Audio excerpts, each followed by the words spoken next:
Go down. It needs to go way up. Okay. They can turn theirs down. They can turn it down. Okay. We're good. We're not.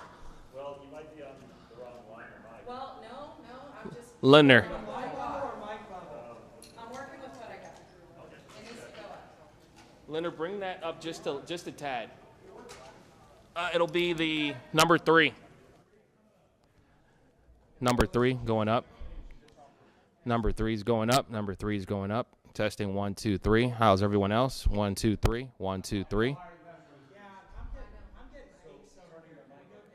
Okay, so we'll go. Linder, go back down to what it was. All right, so we're back to where we were before. Testing 1, 2, 3. How's everyone from left to right? Still hot? Yeah, still hot. Can we go down more? Yes, sir. Testing 1, 2, 3. Is the mic hot? All right, we're good. Everyone's good. Everyone's good. Everyone's still good. So I've still got one that's having an issue, but the rest of us are good. All right, mic test over.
Mic check, checking the mic, doing a mic check. I'm talking kind of quiet. Okay.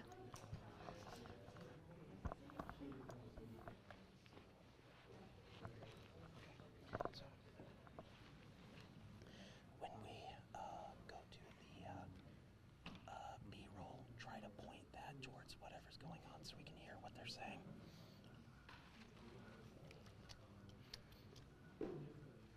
Unless they say no audio, in which case don't worry about it.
Do we need the B-roll? We'll probably use fire footage anyways. Well, the B-roll, they're probably going to say some things we don't know about in the briefing, so this is our chance to get it from an official.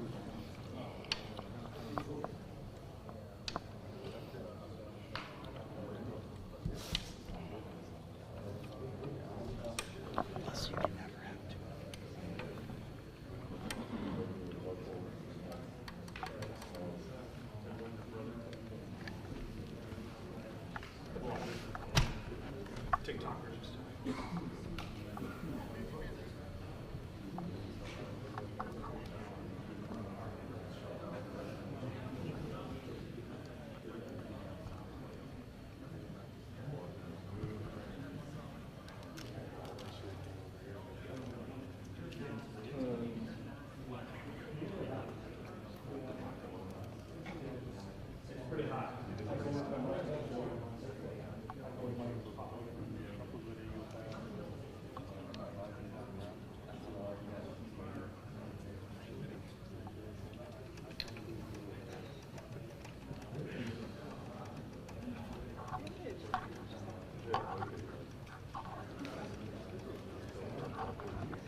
4K?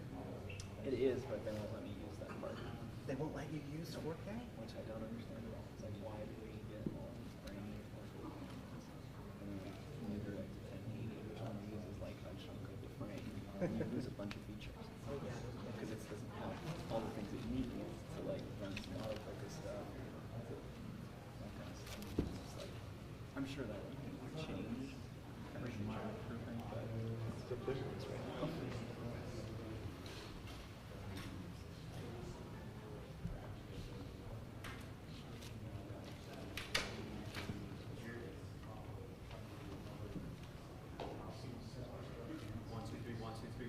He's got, I think he's got him in line.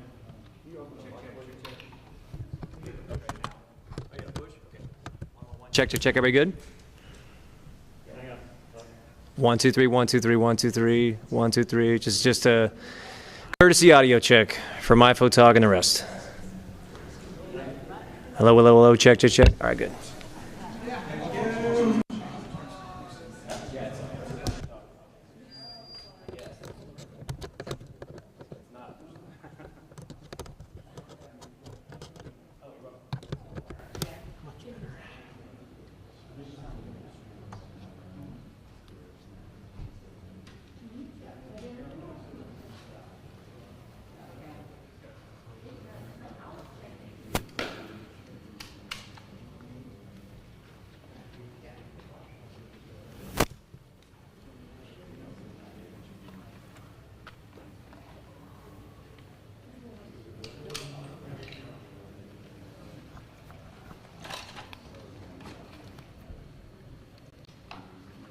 Turn the air up so maybe be a little cooler. in here. Thank you. Thank you. Y'all got too much hot air. No, I'm just kidding. We are feeling hot air from there.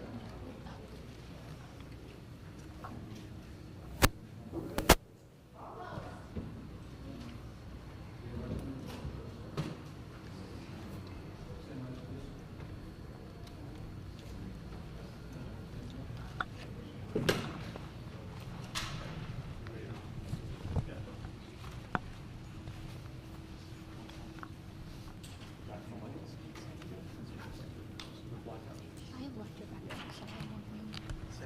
Should I have left your backpack? Or do you care? No, it's fine.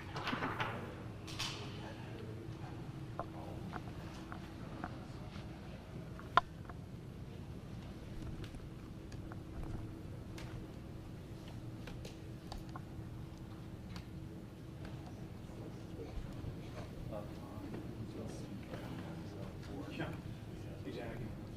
And this shot.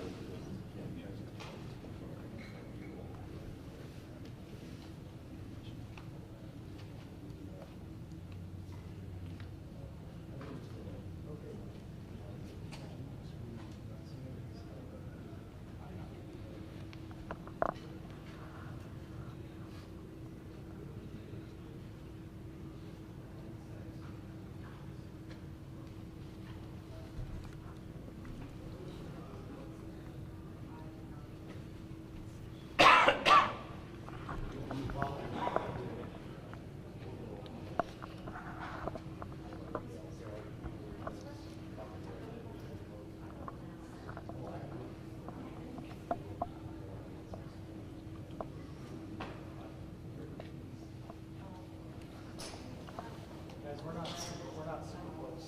Oh, we're not? Relax. Sorry? We're gonna do a briefing first, and then I'll bring y'all in for B-roll once the briefing starts. And then we'll come back and we'll get set up. Yes, take the camera off your shoulder. Once they get started, I'll call it on. Oh, I mean, started. Okay?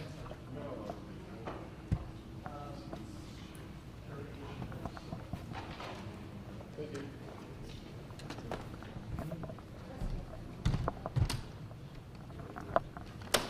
I'll give y'all plenty of heads up.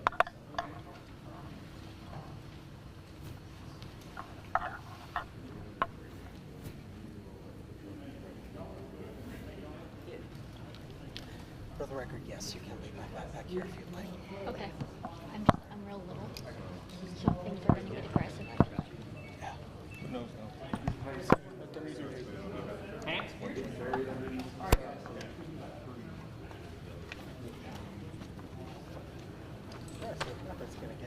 So we're all gentlemen here. We're doing the deal there first.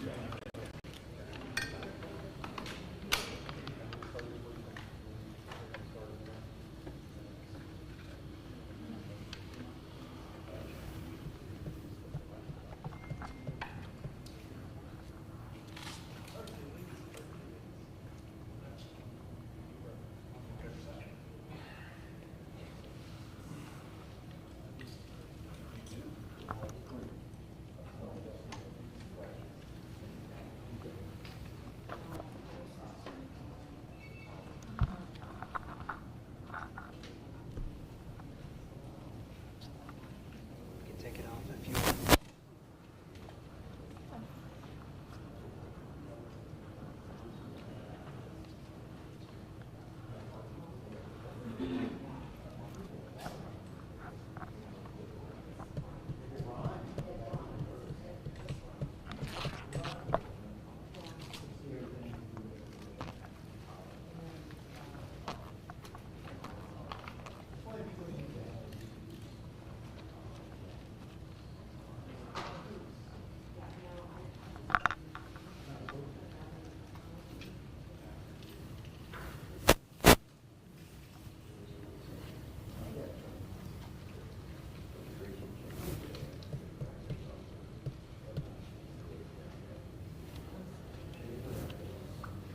Can I see that mic real quick?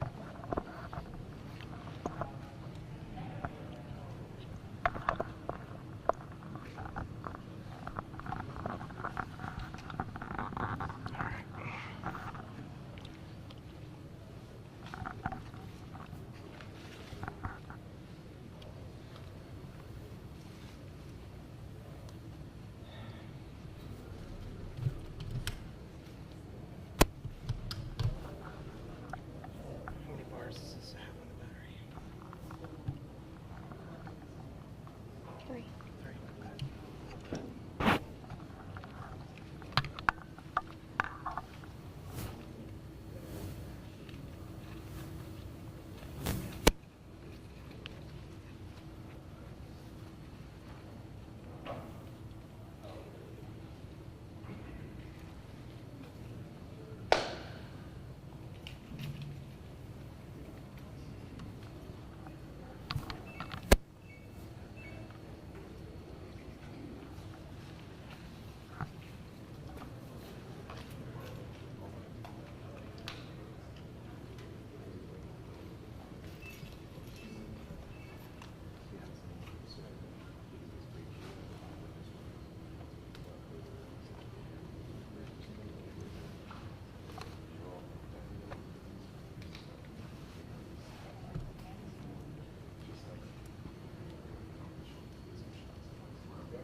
there too? No. Did you ever go? No. We do good work. I know Marky very well. So she and I had the same agent for a minute. I sat with her. They take too much money.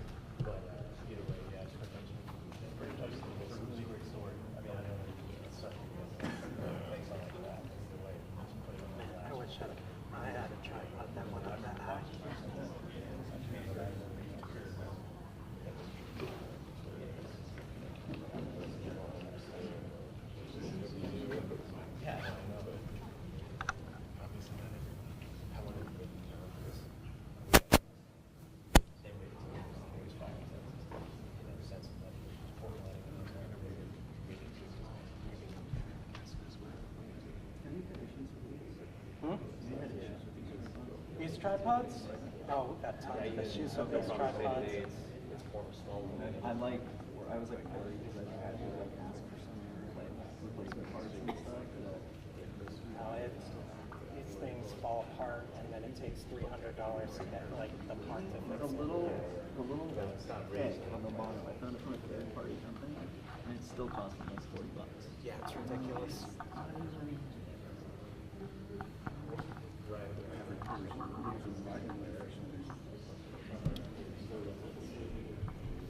Gotta put the fear of God in them. They're not afraid.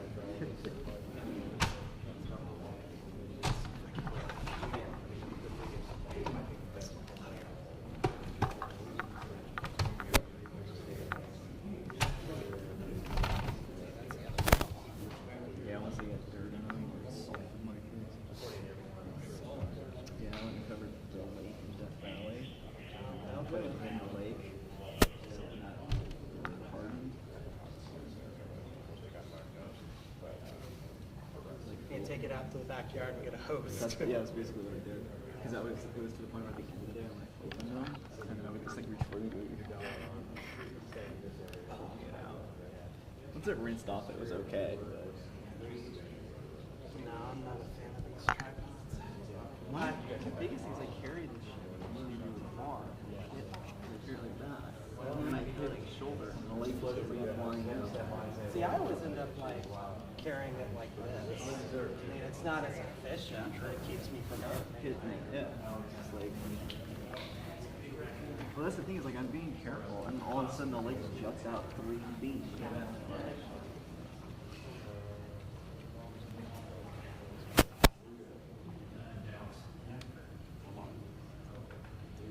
So where are you from? So I'm based out of Las Vegas. Vegas? Yeah, but the reason I picked me is because Excuse me, gentlemen, can you show just to back up just a little bit where the line's at, please? Sure. How's that? That's fine, if I can just a little bit, appreciate it.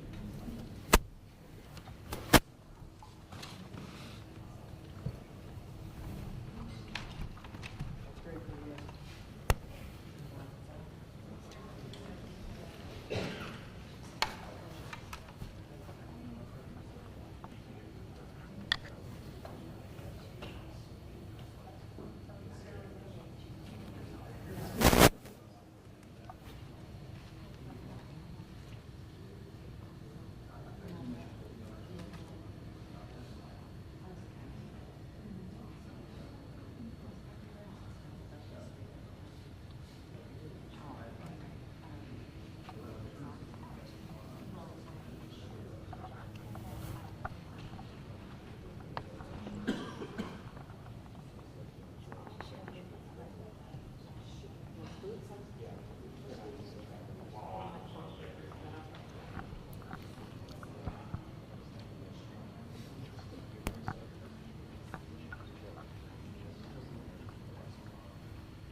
Vegas is what, 16-hour drive, something like yeah, that?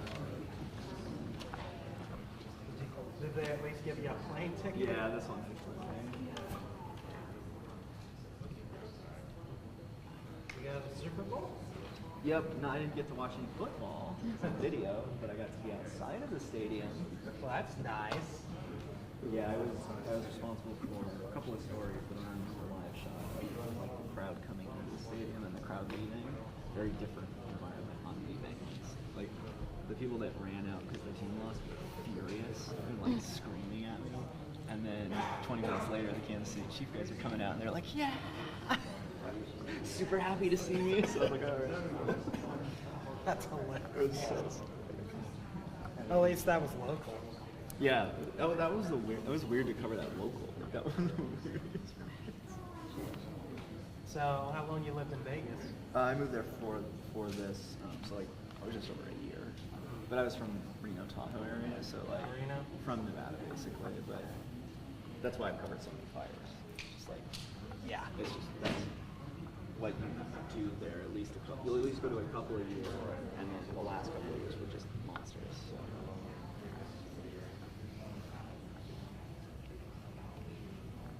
I hear they're starting to put like all kinds of water restrictions on people. Oh yeah. So Vegas is like pretty proud of themselves because it's the only city that's grown and reduced the amount of water they use, which is actually good. But yeah, you have a lot. You want to get like offset.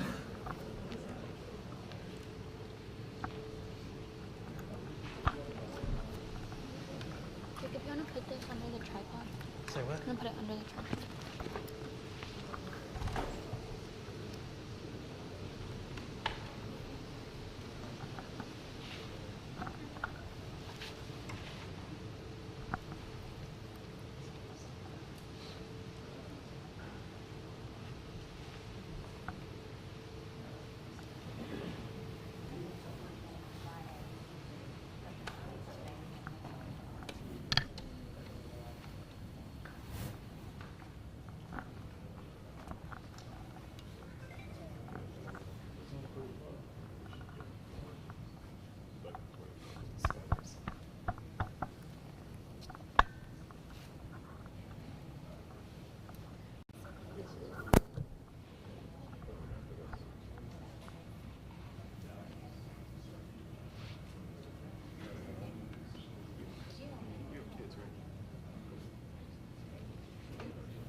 The little one?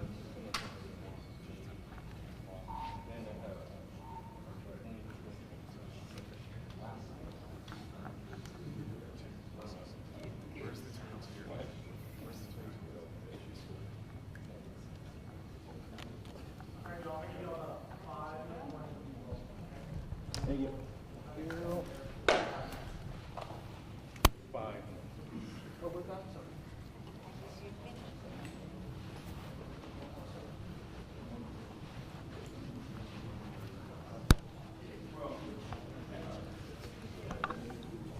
Yeah.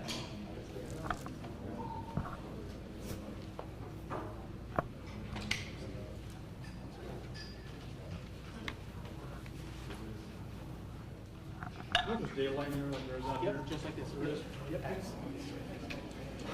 And again, we're gonna have a yellow strip of white tape, or yellow strip of tape, so again, just please respect that, and just stay behind that before we go. Yes, sir.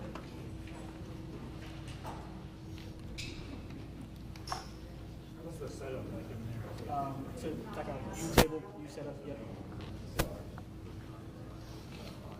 And where was the governor in relation to the yellow tape? Right in the middle. Yeah, so if this is the U right here, yellow tape, it's probably around here. Yeah, he's right. Right in the middle. Yep. What's he wearing today? I have no idea, polo or something, I have no idea.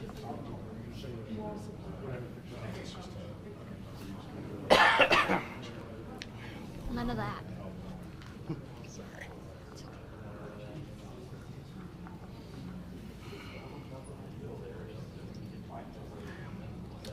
My camera smells like the apocalypse for some reason. I wonder why. I'm just gonna wait till we get there to see what it was. Do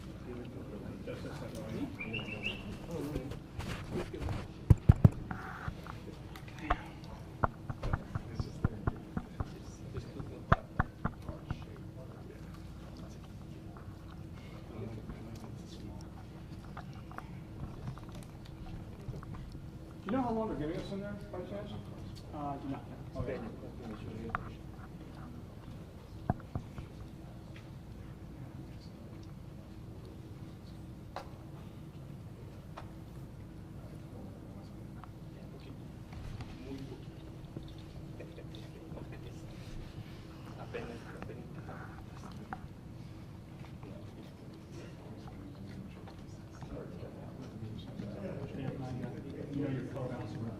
Y'all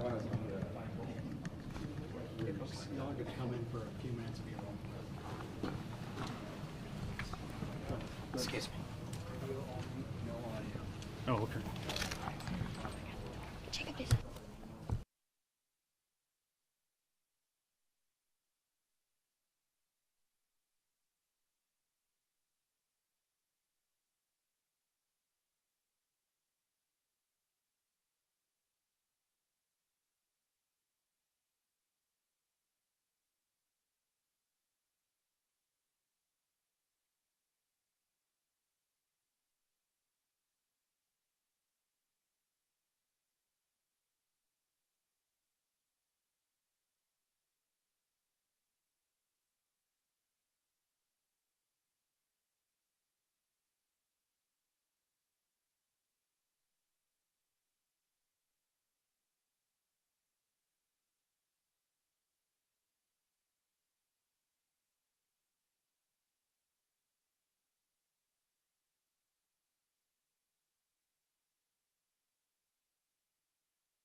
All right.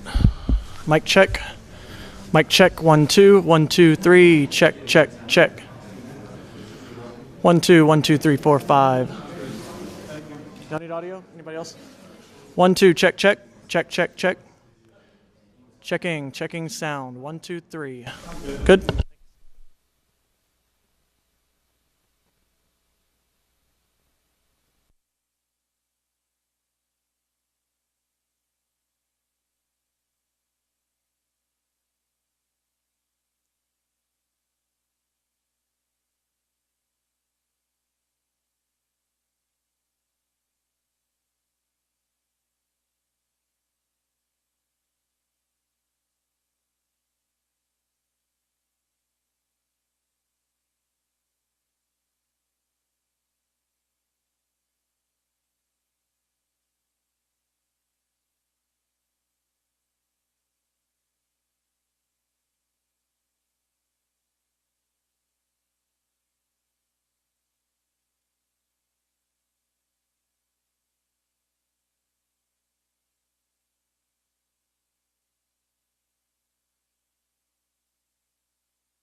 just all gonna open the mics, right? They will, thank you. Yes, appreciate it.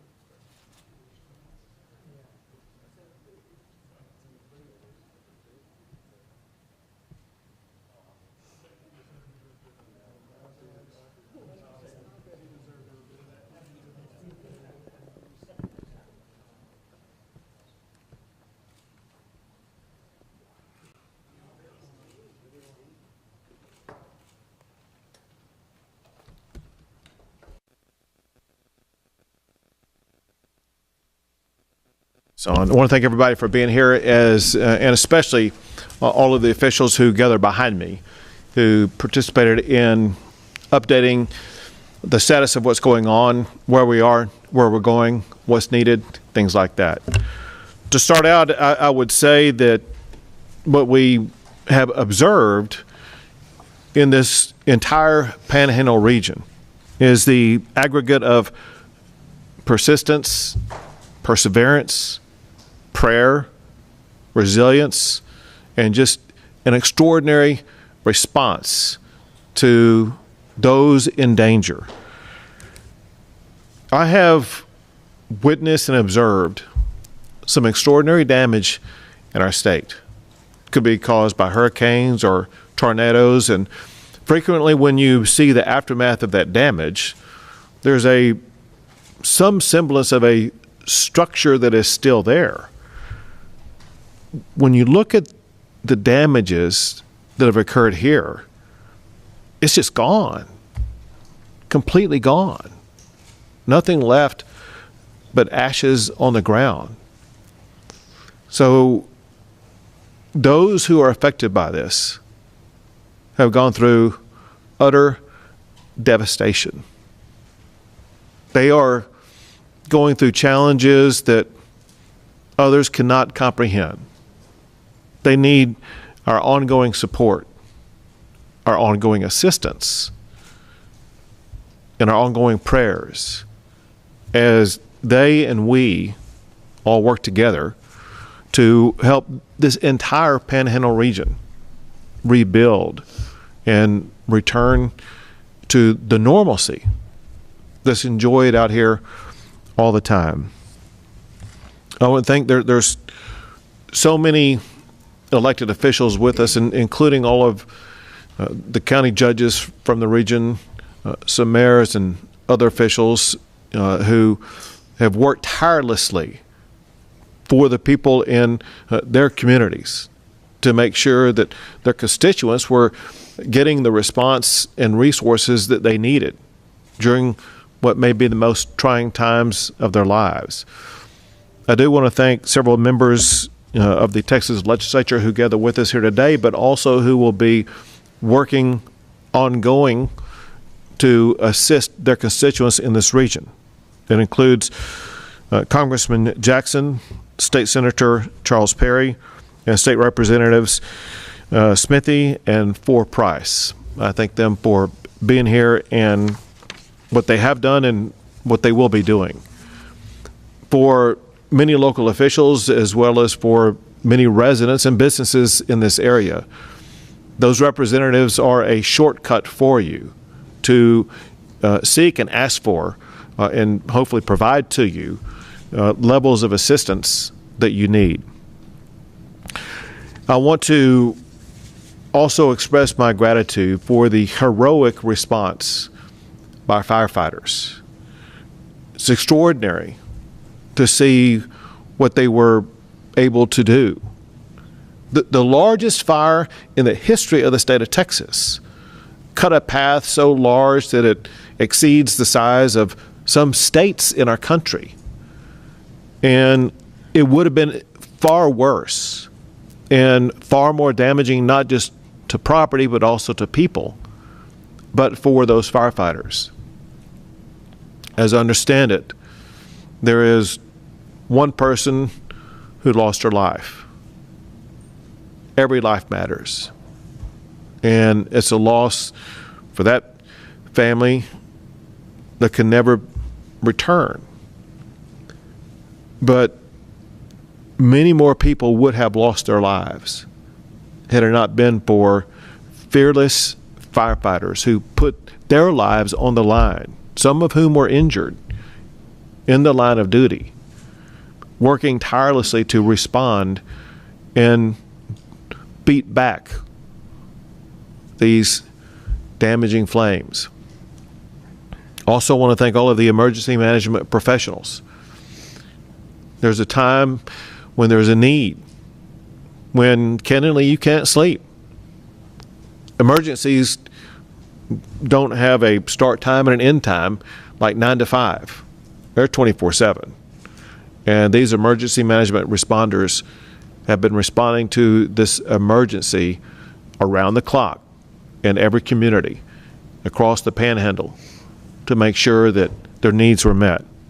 Along those lines, I want to thank the Emergency Management Director for the state of Texas, Chief Nim Kidd, who you'll hear from here shortly. But he himself is a former firefighter. He understands exactly what these people have gone through from his own personal firefighting experience, but also through his experience as being the lead person in the state of Texas to respond to every disaster that we have in this state.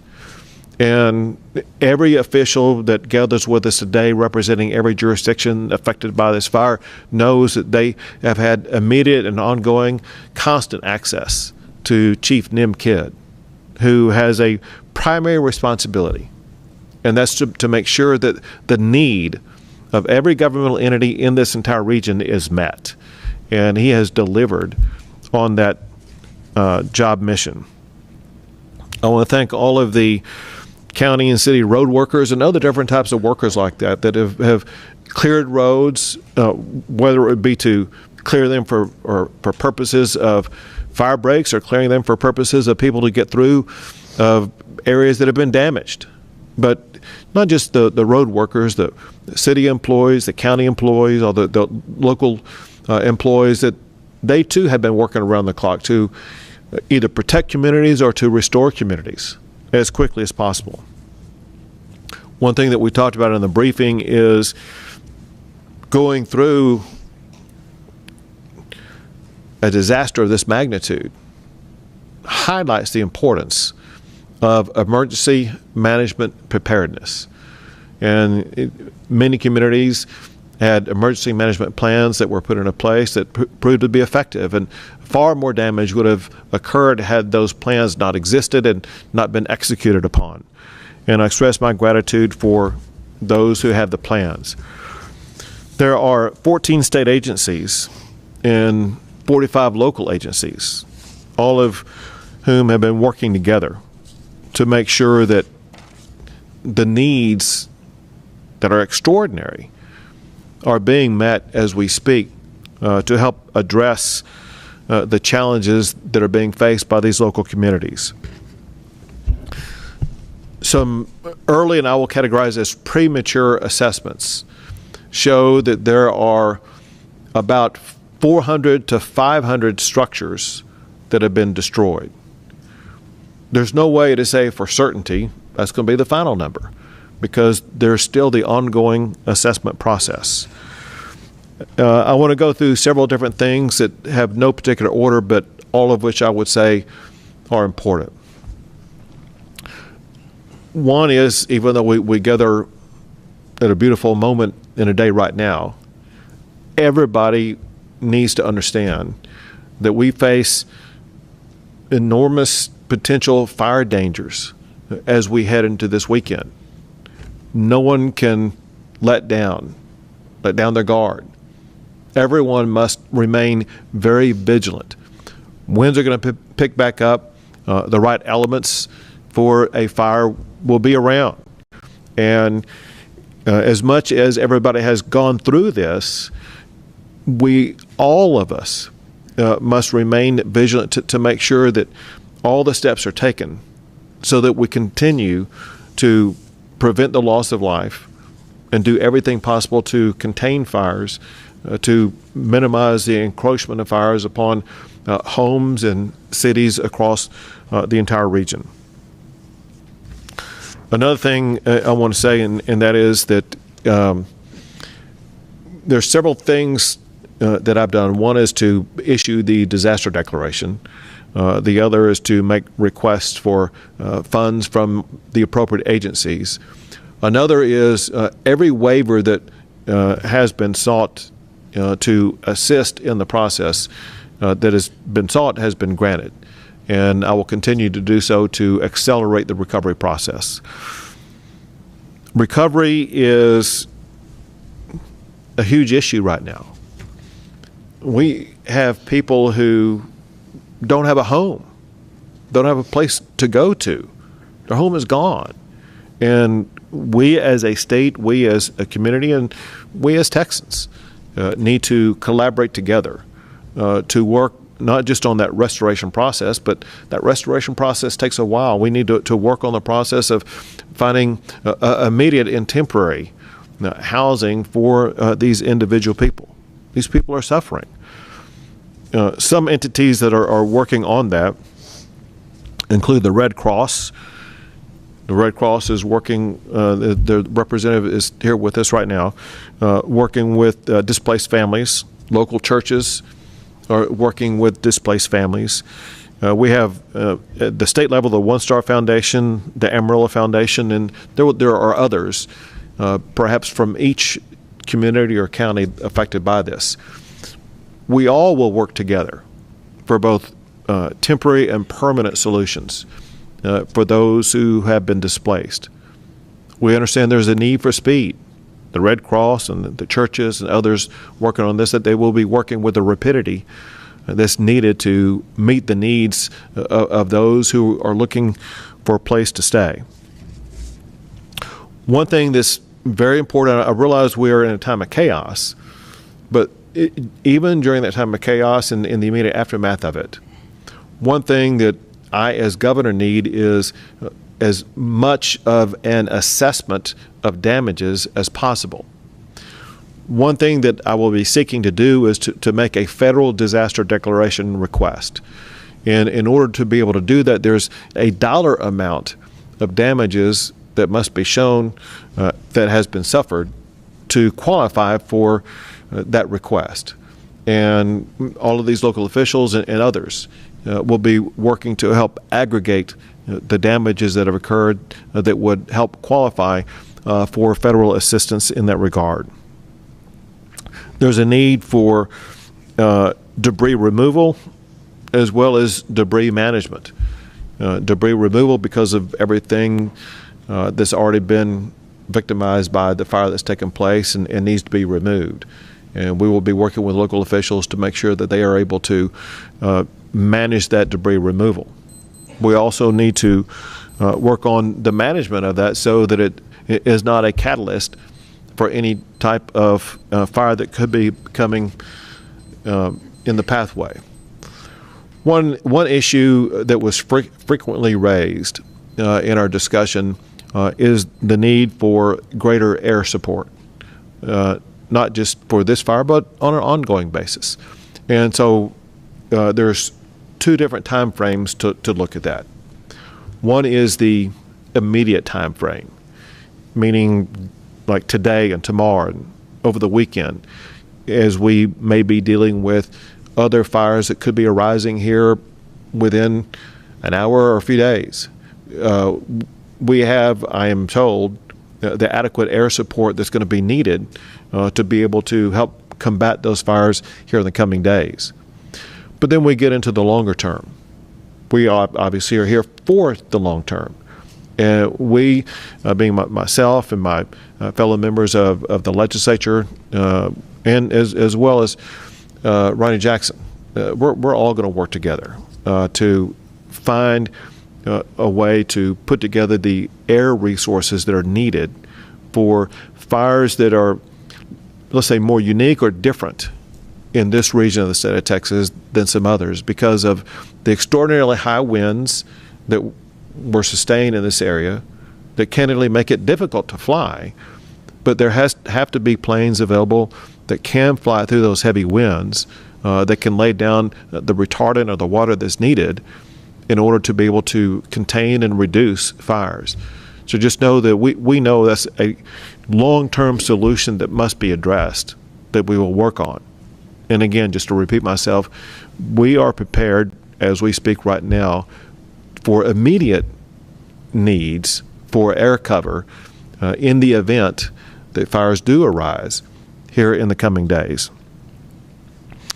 One thing that was stated repeatedly that's been a tremendous help is the amount of hay that has been provided from other areas, other states. And I don't have a list of the states, but I do want to say this. If there's any state, any city, any community that's provided hay, as governor of Texas, I want to say thank you for your help. But also, please send more.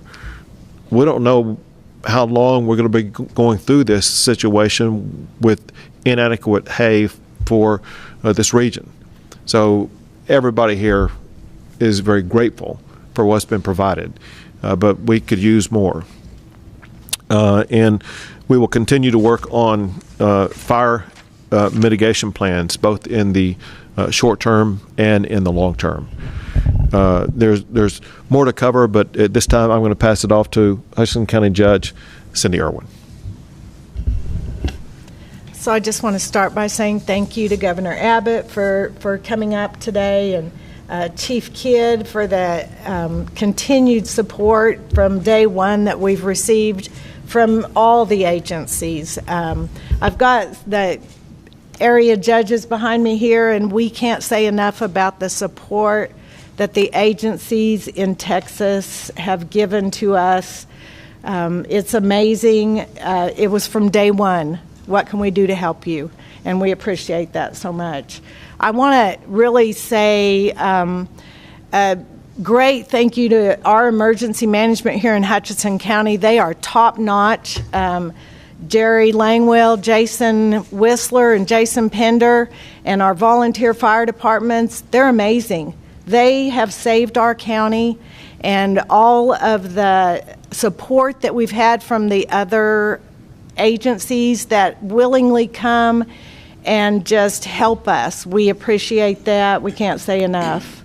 So just thank you. Continue to pray for our panhandle. We can use it. Thank you. You got it. Thank you. And Al Davis. Yes, sir. Thank you very much, Governor. First of all, I want to say that as the director of the Texas A&M Forest Service, our hearts really pine for you here in this region, and we wish you the best present in your recovery as we move forward. I want to say, Governor, that Texas A&M Forest Service really values the relationship that we have with the VFDs and all the locals and all the emergency response agencies, and working in support of Chief Kidd. We have a number of resources here on the ground to include aviation, equipment, and most importantly, people. So again, we're here preparing for this weekend. Thank you very much, sir. Now, Chief Kidd. Thank you, Governor. And I want to echo Director Davis's thoughts. Our hearts and prayers with those that have been devastated by the largest fire in our state's history. And we're not leaving here until the fire is out and until we're well on the path to recovery, and we'll continue to support. A lot of our employees live in the Panhandle. And you see with the other state agencies that are behind us, their families are also impacted by these fires. I can't go any further without praising our firefighters in this area. The men and women that took off from their work and their jobs and left their homes and their families to go and fight fire, it's not just courageous, but they brought expert skill, expertise, training, and really put their lives in harm's way. The governor said it earlier, I'm going to say it again. This is the most devastating wildfire by acreage in our state's history. But for those local first responders, it would have been bigger and it would have been worse. And so my heart's out for them. We will do everything in our power to continue to support them. Going forward, life safety is still our number one priority. It's the safety of the community and the safety of the responders. I ask all those that will be watching these broadcasts, stay fire aware and weather aware. Continue to listen to these local officials behind you. They ask you to evacuate. If they order you to evacuate, it is for your own safety. There is no wrong decision made in ordering an evacuation. And I can tell you, Mayors and county judges have the toughest job on the planet in deciding when to do that. They get beat up all the time after the fact because your life got saved and your home got saved because you were asked to evacuate. But if you were asked to evacuate over this next coming week or this coming weekend because of the fire conditions, please have a plan, know where you're going to go, and have your vehicle full of fuel and ready to go. Life safety is our #1 priority. Property protection is our #2 priority. Please continue to support your local responders and the state resources that we have brought in. They are moving around 24 hours a day trying to make sure that we're getting ahead of this fire, containing the ones and gaining containment on the ones that we have. And I also need your help, and let's go through this weekend with no new starts. Over 90% of wildfires are human caused. We've got to get the message out. No new starts. We do not want to divert resources from our existing fires onto a new start fire. Finally, the state resources that are here have come from far and wide, Governor. We've got them from down as far as the Valley into Houston and in the Woodlands, San Antonio, up the I-35 corridor. We will continue to push resources in here, ground resources, heavy equipment, and aircraft in here as long as they're needed. As we focus on recovery, the recovery mission will be long-term. We need immediate terms right now. Thank you to all of the faith-based organizations that are stepping up with the sheltering operation, but sheltering will turn to temporary housing. We will continue to work with the state agencies that are not represented here yet, but will be, for state housing missions that we can work through, and our federal government partners. And finally, donations management is usually what we call the disaster after the disaster. Thank you very much to all of those that are donating. Please go to the websites and listen to your local officials about the donations that are needed, and continue to donate. And cash is always the right size and the right color. So thank you very much. Thank you. We'll take a few questions. Governor, recognizing there was extreme fire behavior, there were extreme winds, we've had a number of people that have told us that they felt as the fire approached, that there was little or no warning, and they felt even public safety didn't realize how fast things were moving. Were the warnings adequate? Was there anything that slowed or delayed them, and can anything be done to improve them if we have more fire danger this weekend? Yeah, that's a very good question, and it's been asked a lot. And I want to, talking to our local partners here, your local TV meteorologists have been talking about fire conditions of last Tuesday for the last 7 to 10 days. Out of the state, we've been pushing those messages out since the Thursday before the fire happened. Listen, this is where it has to be a partnership between the elected officials and the appointed officials, you as the media, and our citizens. That message has been broadcast, and it will continue to be broadcast, and I need you to continue to get it out. But I also need your help in convincing people to pay attention sometimes. It is hard to get the attention of some of our citizens because we spend a lot of time on the phones looking at things that aren't important. Emergency notification systems are great. They are nothing like the situational awareness that I need you to help me instill in our community. We've said it multiple times today. Tomorrow's going to be a bad fire day. There will be people that will be caught by surprise for that, and I need your help in getting that message out. We will continue to push it. Governor, you mentioned one fatality, possibly a second fatality in Greene County. Could you try to clarify that for us? Sure. So I've heard about the possibility of the second fatality that you mentioned, but have not received confirmation of it yet, and hence I didn't want to report it. Governor, can you talk about the long-term impacting on livestock ranching here in the area? I don't know if you've been in touch with Sid in talking about just what ranchers can do to recoup any losses. I know you mentioned hay for livestock and bringing it up here, but is Texas prepared to face an issue with this, livelihood, because this was such a rough fire that took out so much ranch land? The short answer is yes. We're prepared to take whatever actions needed. But more precise, there are certain funds that are available, certain grant funds that are available to address issues like this. Those will be looked at to see if they qualify. Other than that, there will be other efforts that can be made. We know that the loss of cattle is extraordinary, but it goes beyond that. I mean, look at the grass they feed on. Look at the fences that kept them in. Different things like that. So we're looking at the big picture holistically about ways in which we can assist both the ranchers and the farmers to be able to recover from this. Yeah, please. Well, hold on a second. And if it's okay, I'd like to add to that a little bit more. Everything the governor said is accurate. We'll continue to work with the Texas Department of Agriculture. But you also have the Texas A&M AgriLife Extension agents that are here in each one of these counties, and they're going to continue to be here. The grant process and the state and federal grants for agriculture can be tedious and cumbersome. Our goal is to have in each county a place where those ranchers can go to get the right information about the right grants, because every one of them will have a little different application process. The short answer is we will continue to do our part to support them as much as we can, and we have the resources in place today for them to start talking to. Do you foresee, though, a long-term impact on meat production in this area because of what's happened there? Do we foresee a long-term impact? I really think we need to ask the ranchers that. I mean, there's Roberts County, 9% of that county is burned. Right, there's going to be an impact in that county. But for the independent producers, that's a conversation we need to have with them about what that short or long-term impact will be for their organizations. What steps can citizens take to mitigate fire damage to their properties? Great question. Al, you want to hit that? Certainly. The big thing is, first of all, we have a website, Texas A&M Forest Service. We also have grants for individual homeowners to be fire-wise, to do mitigation around their homes, to reduce fuels and what have you. So again, go to our website, Texas A&M Forest Service. It will give you some specific things that homeowners can do to be fire-wise and to protect their homes. Where do the investigations stand for points of origin at this point in time for the wildfires? I'm going to say we're going to continue to work with our local partners to do cause and origin determination. I would say all of that is still under investigation at this time, and I have received no official report yet. Sir, you mentioned that the cost is part of what will make this a federal disaster. Does cattle and livestock count in that number? So, great question, and it's going to be a little bit of a complex answer.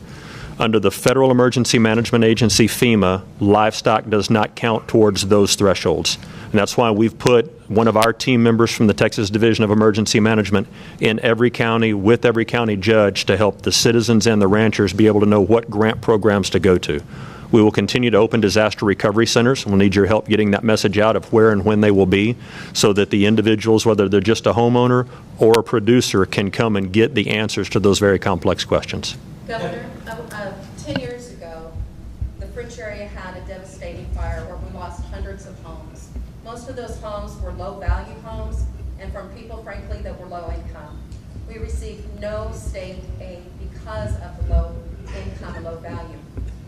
Here we are again, and a large portion of homes lost is the same situation. These people need help. So how can we see that they get state aid?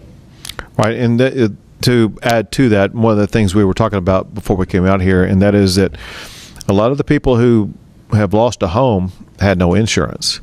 And so there are a lot of people in great need right now. And that's the exact kind of thing that we work with, whether it be the One Star Foundation or other foundations where we work to help people rebuild homes.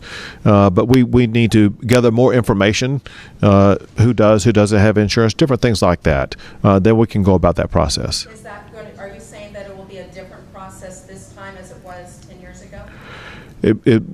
I can't tell you what happened 10 years ago. What I can tell you is that we have processes and organizations in place to assist with this rebuilding of homes.